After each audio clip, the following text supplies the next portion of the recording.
So for those that might not be totally caught up with all of this, can you just give us a brief update into the life of Danica Patrick over the last couple of months, and why start being so outspoken about these cultural issues? I've never been interested in politics. I don't understand it. I was that kid in school that failed the Constitution test, and I was a great student. I'm like an AB student, but that just did not compute.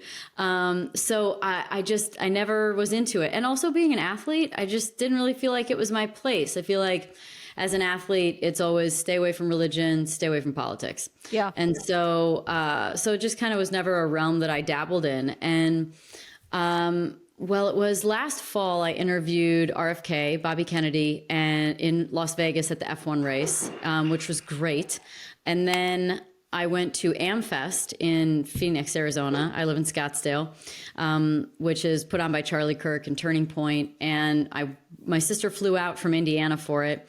And we come from a family that's conservative and, very much backs Republican throughout all of time, pretty much. Although my parents were a little interested in Ross Perot back in the day. I remember that. So we've always been sort of much more conservative Republican. And so it was like a good place to be. It's like, if you love America, there's red, white, and blue everywhere. And it was just like a really great event. I mean, there was everything from psychology to politics to the border to, you name it, a lot of topics were being hit, and it was really cool. So I posted about it, and people just seemed to think I was some radical, crazy MAGA person. And I was like, wow. And all I really said was that I love America. And I found it really sad and shocking that could be so polarizing. And you've received quite a bit of backlash for it in the last several months on social media, largely for talking about standing up for actual women's rights, which I find phenomenally interesting, that you've been this actually feminist figure for people for a long time. And yet the moment you say women are women and men are men, and that's okay, and we have different characteristics of femininity versus masculinity, all of a sudden people think you're this radical, horrible, insane white supremacist organizer. So what has that been like, getting some of this backlash? And are you surprised, given the impact that you've been able to make for several generations of young women already? Yeah, for sure. Surprised. I mean, it just doesn't seem like these beliefs, whether it's like there are two genders or I love America, should be really not clear to people. And we just live in a weird time where, any kind of real conservative belief system is, you can't even talk about it. Like, you just can't be proud of those things anymore. You can only be proud if you believe in more progressive, alternative ways of living or believing in things. Why is it that people that have a conservative, or I would just think rational perspective on things, are all being canceled or quieted? Do you think that there is some concerted effort culturally, be that in the educational system or entertainment industry or anything else culturally in America, to try to erase womanhood right now and get women to shut up about our innate womanness, femininity, beauty? I don't know if it's a conspiracy theory or not. In fact, I'd like to let that word, that title, die. Like, it's like it makes everything seem not possible, true. Or, it just I don't like it. So maybe I'll just say there's an idea that there is a population control thing going on. And it makes me really look at things like women are essentially going to be what reproduces the planet. And then also you need a man to do that too. So I feel like testosterone levels are getting lower through everything, BPAs, the things that we eat, environment. I think even just, the negativity and the fear that goes on, all those things attack the immune system and deplete yourself. And so we're just living in a culture where men's testosterone is as low as ever. And women are, now, there's obviously a suspicion that the vaccine was affecting a female's ability to reproduce. And so I wonder how much of this sort of no man, girl, boy is just part of that idea that might be out there.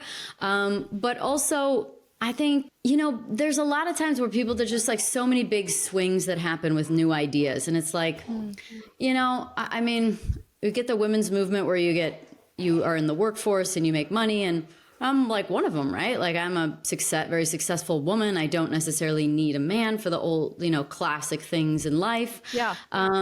But there's just going too far to like not being a woman. And so there's like the pendulum just swung so far that it's like, you don't even, we don't even know what gender is anymore.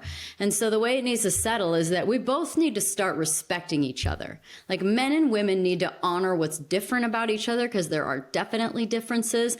And then you honor them. And like if two people came together, like fully honoring those differences, you become a superhuman. You get to tap into both potentials of both genders to make a superhuman. And I think that I think there's a lot of spiritual, psychological warfare going on, and I definitely get into the spiritual realms, and I think that might be part of it too. Do you think there's this concerted effort from the media to stop even getting people to ask questions right now? And what words of encouragement do you have for people to think bigger than that for themselves?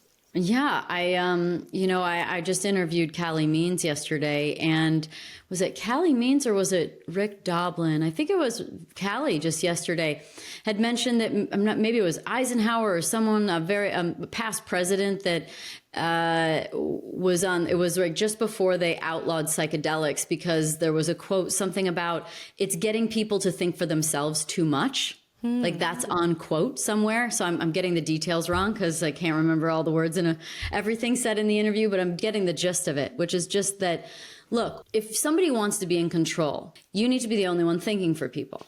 If you want control, you need to be the only one thinking. And when you open up opportunity for people to think, whether it's through talking to each other, understanding each other, these are all things that are going to get people to think for themselves and like each other more, and have stronger opinions and a better sense of self-worth and who you are.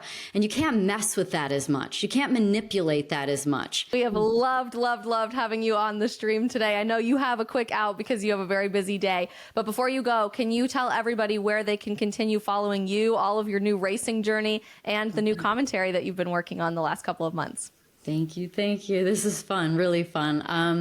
So Danica Patrick on Instagram. That's the one that I handle. We have a Facebook. We have all the platforms that went down today, right? Yeah. We have, I'm on Twitter, but I have a website.